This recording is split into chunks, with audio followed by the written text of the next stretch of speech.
สาว3 คนรักแท้แพงกันยวนเลย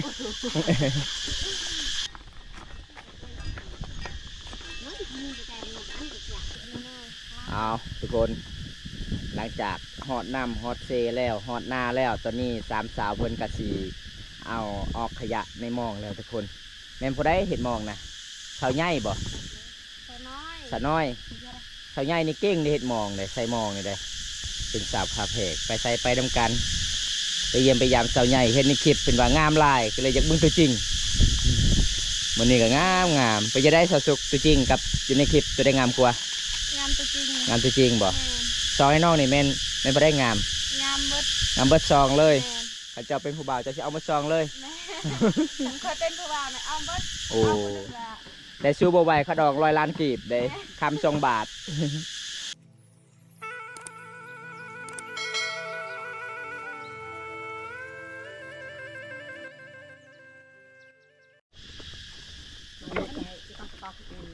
นี่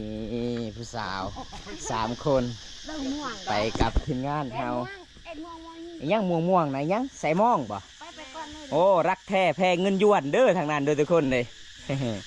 ไปกับทีมงานเฮา3 คนคือเก่าสบายดีสุดสบายดีเป็นยังไงเมื่อนี้เดินทางมาไกลเนาะมายังมายามสาวใหญ่สาวน้อยเป็นสาวพาเพกเป็นง่ายเลยทุกคนเลยตอนนี้ก็สิลงน้องอีกบ่ฮะสิลงน้องอีกบ่โอ้หาป่าเนาะลงน้องก็คือน้องวาคิดว่าลงน้องไปเอาน้องบ่แม่นทุกคนเลยไปน้องป่าเด้อพี่น้องทางไหนสาวใหญ่ทางนี้บ่สาวน้อยไปใช้ได้สาวน้อยนะ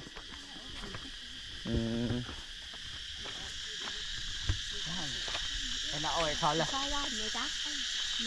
เอาซึ่งมาใจดีแท้สาวใหญ่เนี่ยทุกคนปีนกกไม้กับไหวขนาดเลยเบิ้งทุกคนเลยสาวสุกเอาไว้จะกินมักซิดาเพิ่นกับปีนเอาเลยปลาคนใหญ่เนาะได้ตัวสุกนะระวังเด้อได้จะเทิงกันตัวสุกนะเอาลายๆเด้อสาวใหญ่ทงหัวเจ้าก็มีอาหารสองหน่วยอย่าพายให้สาวสุกห้ามหักมือเลยนะได้ทงหัวจ้ะนะผู้ก็แม่นผู้อะไรไม่สุกไปหักกันไหมเป็นไข่เลยเพราะว่ากินอันนี้นะเป็นไข่มาสิดาเป็นไข่อ๋อบ่ได้เป็นไข่แสบลายเนี่ยกินแล้วเป็นไข่ครับทางนั้นได้สาวใหญ่คือเอาตัวนั้นนะผู้ระวังได้น้องเลยอ๋อลิงใหญ่ขึ้นเอากุกมากสีดาอันนี้ยังหมากหนึ่งก็น่าแล้วทำไหมสุสุดท้ายก็เฮียเบิดพอดีแล้วพอแล้วเจ้าของหายเด้เบิ้งเจ้าของเนี่ยเบิ้งตลอด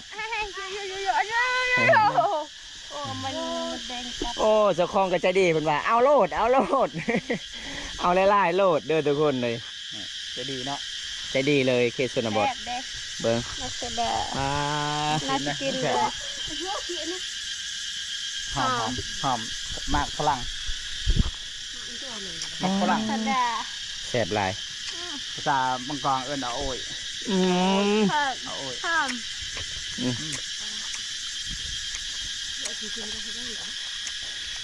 ไปฉันหน่อยไปเลยไปก็คือเปาะ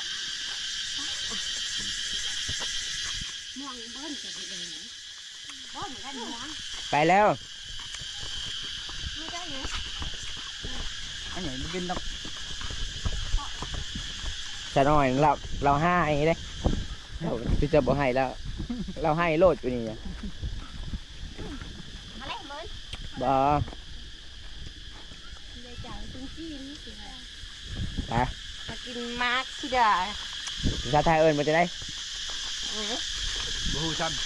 รักแท้แพงกันยวนเลย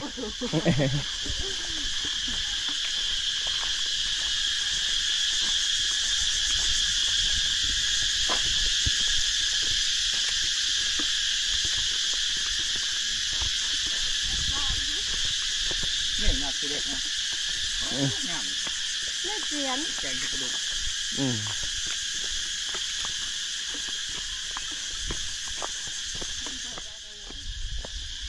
เอาทุกคนไปหาปลาน้ำกันกับสาวลาวเด้อพี่น้องมื้อนี้มี3 สาวไปน้ำกันผู้สาวไม่ใช่คนงามๆเด้สาวลาวเขตชนบทบ้านเฮาเข้าบางกอกนี่เอาปลากระเก่งเก่งจับปลากระเก่งส่วนลายน้องๆได้จับปลาคอใหญ่นี่ป๊อปับเลยไปมื้อนั้นไปใส่หมองกับสาวใหญ่นี่สาวใหญ่จับปลาขอปลา4-5 ตัวเลยทุกคนมันขนาดเลย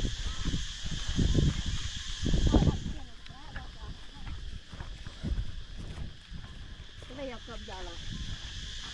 จะเจาะกับแต่อันที่ลึกเจาะกับแต่อันนี้ใจเยอะเนี่ย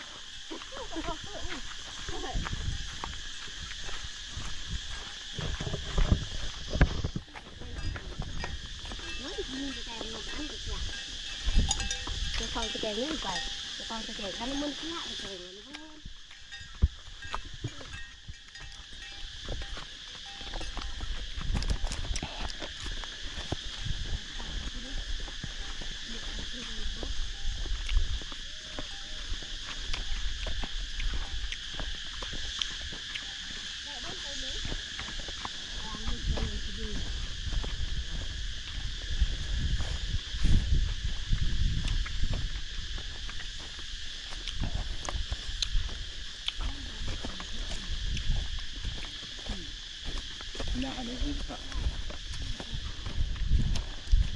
เอาตอนนี้เอากระสีหอดทงหน้าเลยทุกคนเลย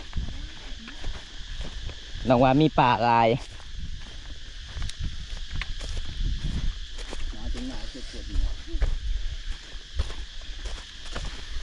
ตัวละชุกตัวปะมาถึงเยอะเดี๋ยวมันดึงจนโรมเลย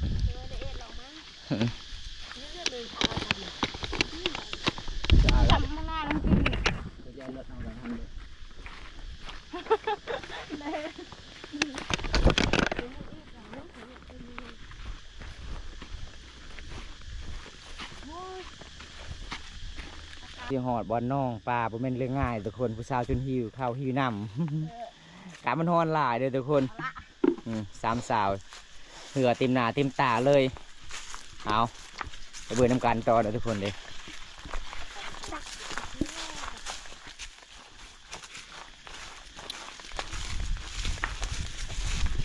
ใครหอดจุดนี้มันเย็นหลายพี่น้องมันมีก๊กใหม่หลายเพราะว่าเขาไปทางลัดย่างอยู่กลางทุ่งนามันก็หอนหลายช่วงนี้ก็สิหอนฤดูหอนเลยทุกคนทางอันนี้ลูก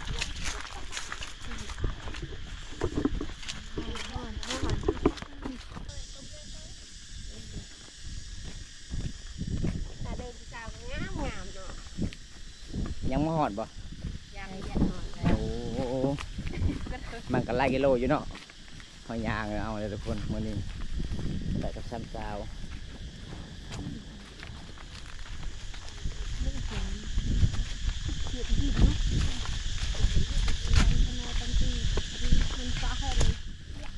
ปีนเลยเพิ่มแป๊บเดียวจะสนุกไปจังนอนเลยหาเรียบน้อง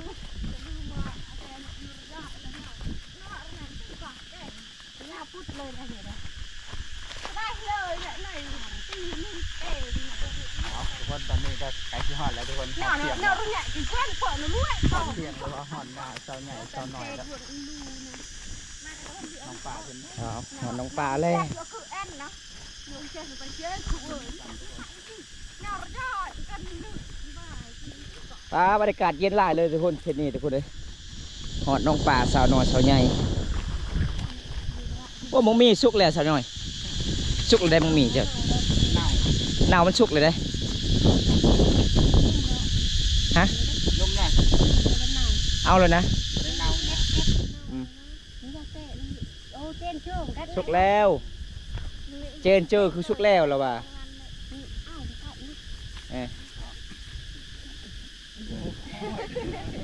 แสดงว่าสุกนี่ที่รักไว้ขนาดสุกนี่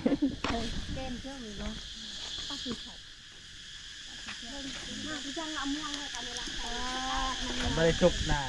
เน่านะเน่ากับกินได้เลยได้กินได้ปะเว้ยเสียอะไรค่ะเจน เอา เก็บเลยสุดเลยเป็นข้าวอะไร ได้อยู่บ่ใช่ไงกินได้อยู่บ่ บุสุกนะ เอาหัวรถต เอามาข้าง ำเอ้ยเอ้ย เสื้อหายบ่มีกันปะอะไรจักแล้วเรียบผมมี ผู้สาวจะกินมักมี มีแต่พูดละจบผม กระแนงงั้ เอ้ น ย แหละ เจ๊เจ๊เจ๊ เด็กเด็ก เจ๊ตรง เยอะกาไปตะกองเสียเลย ๆเอาทุกคน หลังจากฮอดน้ำฮอดเซแล้วฮอดนาแล้วตอนนี้สามสาวเพิ่นกะสีเอาออกขยะในหมองแล้วทุกคนแม่นผู้ใดเห็นหมองนะสาวใหญ่บ่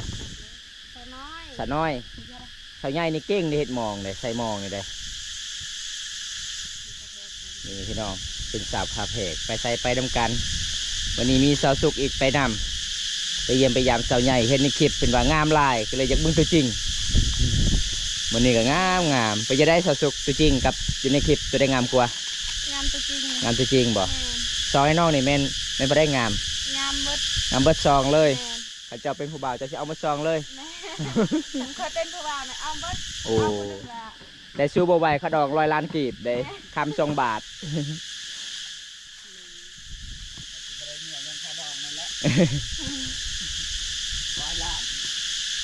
ล้านมันก็เลยเนี่ยตาประเนี่ย100 ล้าน ตอนล่างก็ต้องคายมัน เนาะ5,000เลยเนาะ เออ แพงเชียว เราว่าหาเสากินขันไอ้เนี่ย5 เดือนกินไม่เยอะ ใครก็คือกันนั่นแหละคำ2 บาทใครซื้อมาได้วะได้ ตอนนี้น้องๆกะสีเอาขยะจากหมองแล้ว หลังจากนั้นน้องๆกะสีลงน้องพายน้องปลาเลยทุกคนเลย บอกว่าเด้อทุกคนเด้อชาวลาวเคนนี่นะ จ้าเฮ้ย ใจมอง ใจมองเก่ง เก่งหลายเลย หาอยู่หากินถ้าให้บ่ใส่ฮือนี่ขาดเบิด ส่วนล่างนี่ปลายังไหลใส่ไง เสียมบล่อง ปลาซ่อนปลาบร่องอ๋อ ปลาซิวมองเจ้ามันบ่ถืออันนี้ฮัด4ฮัด5ฮัด8ก็มีมองเจ้ามีสองสัน มองกันละขนาดมองยังมีช่องชั้นนะ เออ คนบ่เหลือบ่ช่องใจ เหมือนกล้วยเลี้ยห้อง เอา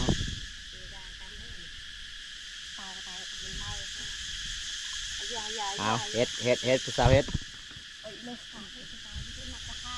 ถาปิงจับขาน้องบอกเบาไส้เลยให้มาเอาออกให้นะ เอาคุณน้องเฮ็ดบ่ทันใจเนาะเลยว่ามาค่อยนี่ ตอนนี้สำเร็จเป็นว่าเสียบยังเสียบนะ เสียบยังเท่าใหญ่จะว่าเสียบเสียบอยู่นี่ มีเส้นเยอะเลยขอแทงอยู่ไม่ตาม่วงไว้เลย ไปทุกคนน้องๆกันสิเฮ็ดมาเรียบร้อยสำเร็จน้องสิกลับแล้วมันสิกลับ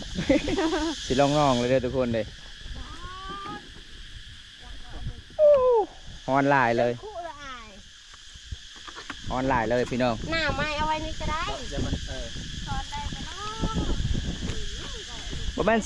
ใส่มองก่อนบ่เซาใหญ่ น้ำกัดย้อนแค่ที่แรกมันย้อนไม่ต้อง ใส่มองก่อน ตามวงก่อน น้ำกัดย่างตอนตู้เอาปื้ดตามห่วงก็ไปก็ เอาเก่าคือเฮาเด้อทุกคนเลยคุณว่าเก่า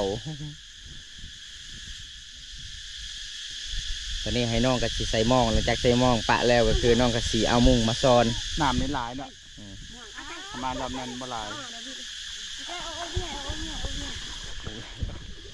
เอ็ดเสาใหญ่บัดนี้เอา ยังไปต่อเลยเป็นยังไปต่อได้ยังไปต่ออยู่ชั่วเลย เอาเห็ดเลยแบบได้สูตรของเจ้าได้ปลาเห็ดไอ้นั่นโลดถึกแล้วอ่ะ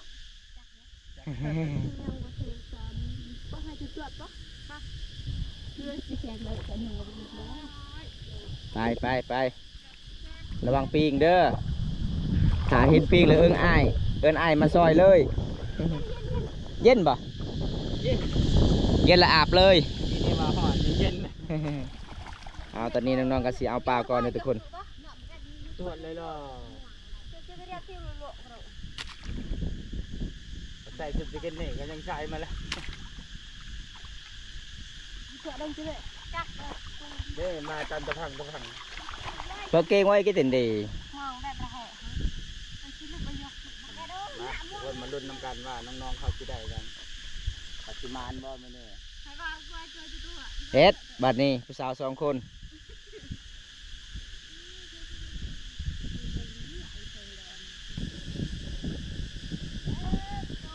เฮ็ดบัดนี้เป็นจังไดเนาะมานอยู่บ่3 สาว เอา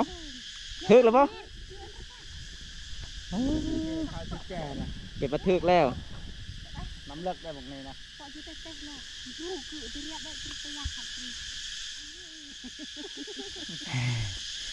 เริ่มแล้วเริ่มเลิกแล้วบัดนี้ไปมาลุ้นน้ำกันเด้อเอ้าโอ้โหปลากินแรกนี่เจนี่ปลา นาได้ เอาเป็นว่าเอาให้มันได้ก่อน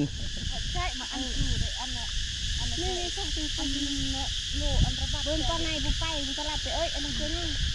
นี่มันเอาไป เบิ่งเอามาตัวตะกี้ไงตะกี้มีกุ้งบ่ หมานบ่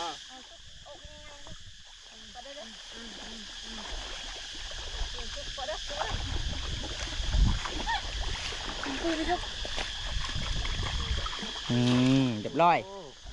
โอ้ว้าว ปลาซิว ปลาซิว ปลาซิวปลาใจ เถือกอยู่เนาะ ถึกอยู่ ลายอยู่ ถึกตอนนั้นบ่ถึก ต้นเถือกลายได้อยู่ ถึกลายพวกเก่า เอา มันต้องไปใส่ผ้าถุงบ่มีผ้าถุงไปถุงบ่มีถ้าสัญญาก็บ่มี เอา มีผ้าถุงเลย ให้ผู้สาวเก็บปลาก่อนแต่เบาใส่กันสิซอยเลยแต่สายตาเบาใส่นี่บ่รู้เรื่องเลย จะตาดีเนาะจ้ะ โอ้ลายเบาใส่เนาะ แม่นหลบก่อนบ่หลายเด้อ มาหอบนี่แสดงว่ามานอยู่ ไอ้บักหลา บอก บ้าบักหลา แต่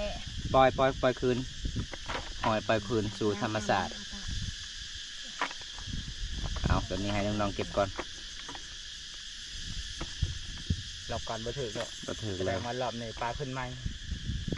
โทรหาสตว์ใหม่ ยังฝนตกใหม่เด้ แต่ที่จะมองงั้นคืออะไรน้อง เยอะฮะ น่ะไม่ละน้อง จะเฮ็ดมองเองบ่ซะหน่อย กูตัวมันจวัดโอเคจ้ะ ซะหน่อยว่าค่อยสิเฮ็ดมองอีกเด้อ ไม่ลงมาจ้ะมันแค่เท่าไหร่นั่นถ้ามันเตียงพอจะยักษ์เบิ้ลไปดูเตียงแล้วมาของมีหัวช่องมันแนวมันนอนระวัง ไปมาเบิ่งน้ำกันเอาสาวใหญ่เห็นบ่อากาศมันร้อนเพิ่นก็สิลอยน้ำเลยได้ไม่เคยว่ายัง ปลาไปแล้วมองสาวใหญ่นี่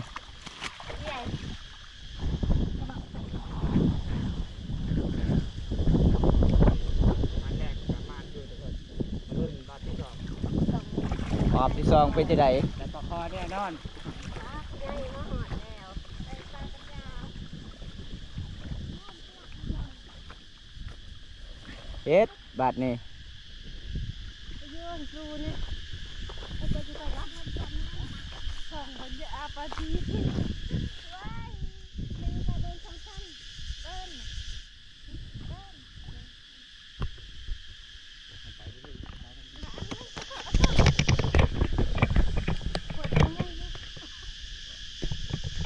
ซองกระมานอยู่เลยทุกคน บ้านได้สวยทั้งสอง เปลี่ยนกันจอดได้ว่าจอดได้ใจมองมาก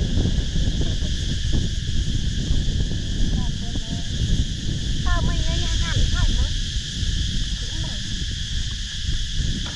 มานอยู่บ่ซะหน่อย มัน โอ้มันปลาซิวลายเลยทุกคน เดี๋ยวละตัวหันไปยังเทียนก็ตกไปเด้อเด้อปล่อย nak kilo. ไปทางนั้น Nah, apa anda ini muang? Apa aja tuh? เปอร์เปอร์ Ada nya.